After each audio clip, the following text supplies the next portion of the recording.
Assalamu alaikum, hurmatly mekendештер. Бүгін 30 iyul 2022 жыл Ош шаарындагы курс валюталарын таныштыруун баштайбыз. Капитал банк тамашсызак биринчи. Доллар 81, евро 84.50, рубль 1 сом 43 деген. Акча алмаштыруу жайларда. Доллар 80.50, рубль 1 сом 40 деген. Барын эле бирдей, 1 сом 40 деген рубль. Банк компанияны доллар 79.30, евро 83.50, рубль 1 сом 41 деген. Исламик банкында доллар 79, рубль 1 сом 42 деген, евро 84. Ушуну менен бул чыгарылышты жыйынтыктайбыз.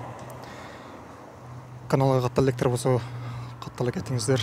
Каналды колдой беретинде.